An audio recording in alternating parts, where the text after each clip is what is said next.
हम पढ़ रहे थे स्पिन स्पिन कपलिंग, और इसमें हमने देखा था कि जो सिग्नल्स है वो मल्टीप्लेट के फॉर्म में मिलते हैं। अब हम देखेंगे कि स्पिन स्पिन कपलिंग कांस्टेंट क्या होता है।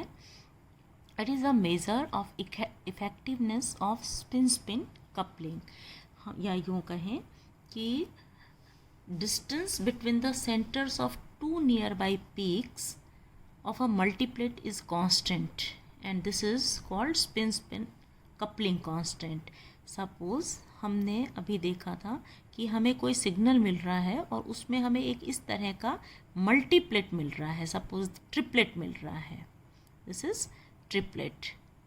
या किसी भी प्रोटॉन का जो सिग्नल मिल रहा है, अगर उस प्रोटॉन के साइड वाले कार्बन एटम पर दो प्रोटॉन प्रेजेंट है तो वो इसके सिग्नल को एक ट्रिपलेट में स्प्लिट कर देंगे। अब ये जो ट्रिपलेट हमें मिला, इस प्रोटॉन का जो भी ट्रिपलेट या जितने भी प्रोटॉन हैं उनका अगर हमें कोई मल्टीप्लेट ट्रिपलेट मिल रहा है तो इसमें जो ये मल्टीप्लेट है, इसमें जो एडजेसेंट स्प्लिटिंग हो रही है, ये जो एडजेसेंट एकदम पास पास वाली जो पीक्स है, इनके बीच की जो डिस्टेंस है, इनके सेंटर्स अगर हम लें तो इसका ये वाला सेंटर हो गया। इसको मैं थोड़ा सा ब्रॉड करके बताती हूँ। अगर मान लीजिए इस तरह से ये स्प्लिटिंग हो रही है, ये एक मल्टीप्लेट मिला, तो कोई एक मल्टीप्लेट या कोई एक सिग्नल जो स्प्लिट हो रखा है, इनमें दो एडजेसेंट पीक्स का अगर हम सेंटर ले लें, जैसे इसका सेंटर ये है और इसका सेंटर ये है, इन दोनों के बीच के जो डिस्टेंस है, this is known as J और known as coupling constant. J या coupling constant, distance between the centre of two nearby peaks of a multiplet and this is constant known as spin spin coupling constant denoted by जे।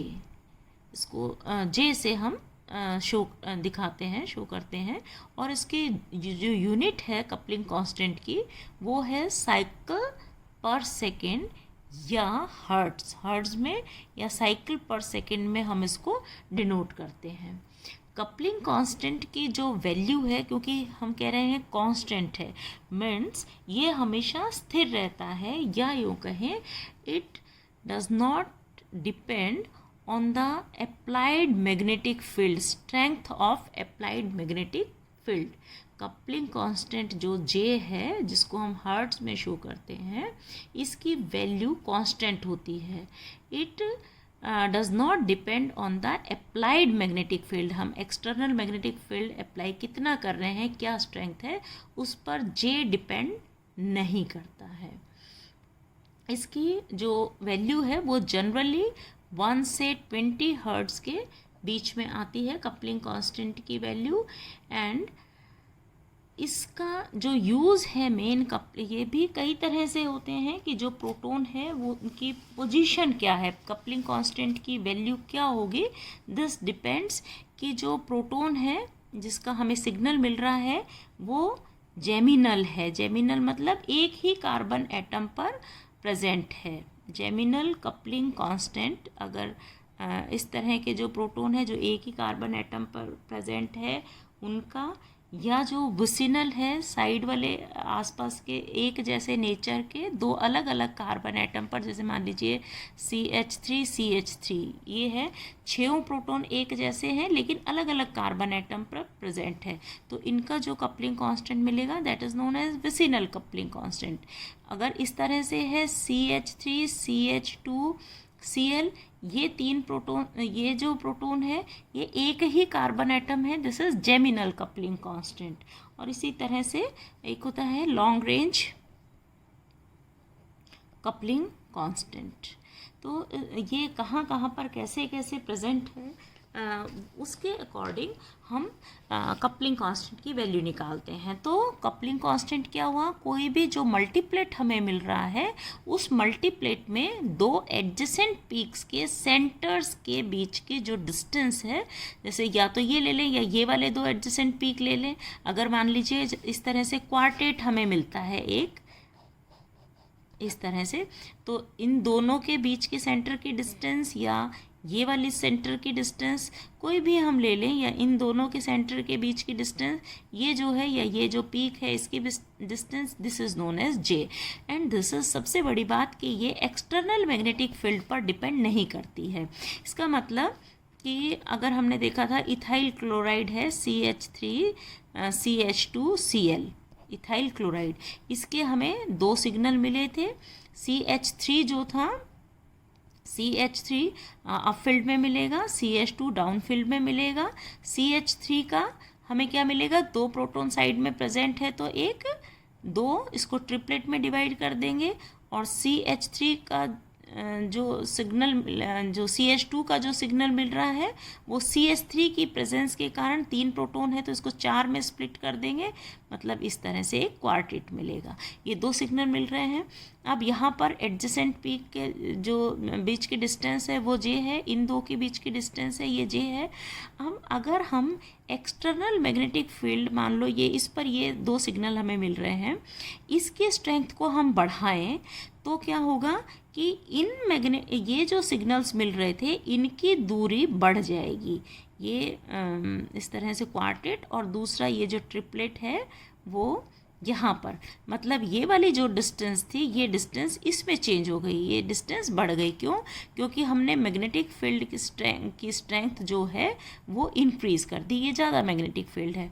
तो जब magnetic field की strength increase करते हैं तो 2 signals के बीच की दूरी तो बढ़ जाती है, पर जो एडजेसेंट जो जे है, कपलिंग कांस्टेंट है, मतलब एक ही मल्टीप्लेट के 2 एडजेसेंट पीक के बीच की डिस्टेंस है, वो जो यहाँ थी वही यहाँ पर रहेगी, उस पर मैग्नेटिक फील्ड का कोई इफेक्ट नहीं पड़ता है, ये कांस्टेंट है।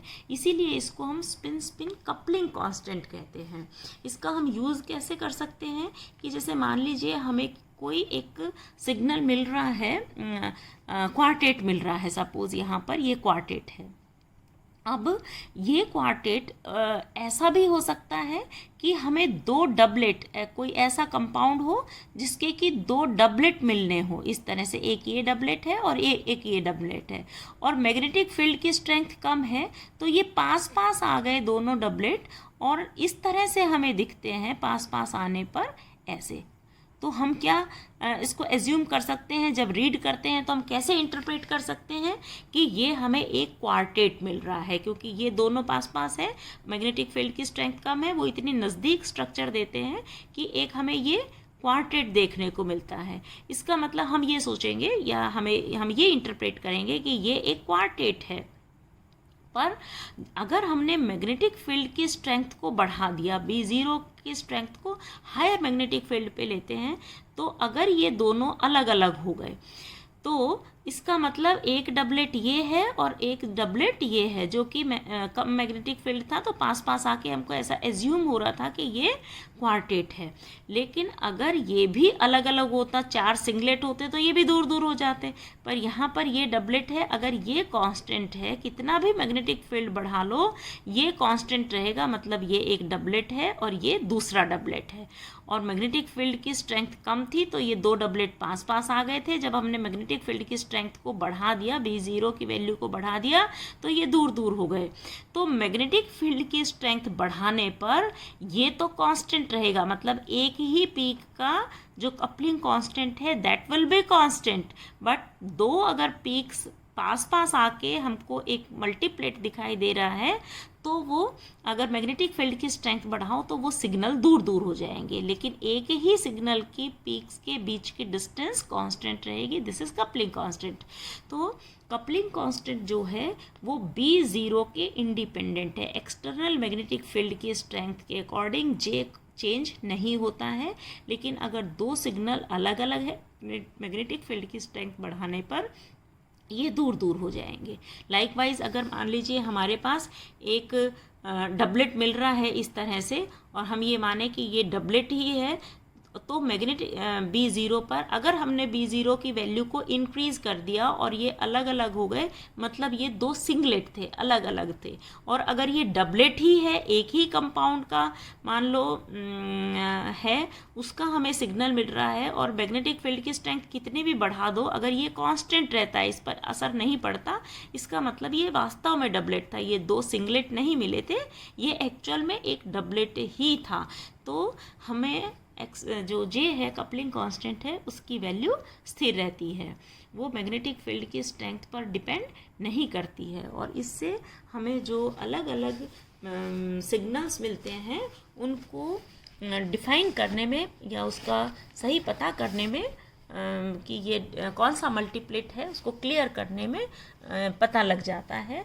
और इसीलिए हम कहते हैं मैग्नेटिक फील्ड की स्ट्रेंथ बढ़ाओ तो ज़्यादा क्लैरिटी आ जाती है सिग्नल में, जो स्पेक्ट्रम है वो ज़्यादा क्लियर मिलता है। किसी भी यौगिक के स्पेक्ट्रम में अगर 4 पीक्स का एक ग्रुप मिल रहा है, 4 पीक है और ग्रुप मिल रहा है, वास्तव में वो क्वार्टेट है या वो दो डबलेट है, ये पता लगाने के लिए हमने B0 की स्ट्रेंथ को बढ़ाते हैं, तो J की वैल्यू प्रभावित नहीं होती और ग्रुप जो है वो दो डबलेट में पृथक पृथक हो जाता है। इसका मतलब कि ये तो कांस्टेंट था और ये दो सिग्नल थे। तो इस तरह से कपलिंग कांस्टेंट जो है वो सिग्नल्स के इंटरप्रिटेशन में हेल्प करता है हमें। नेक्स्ट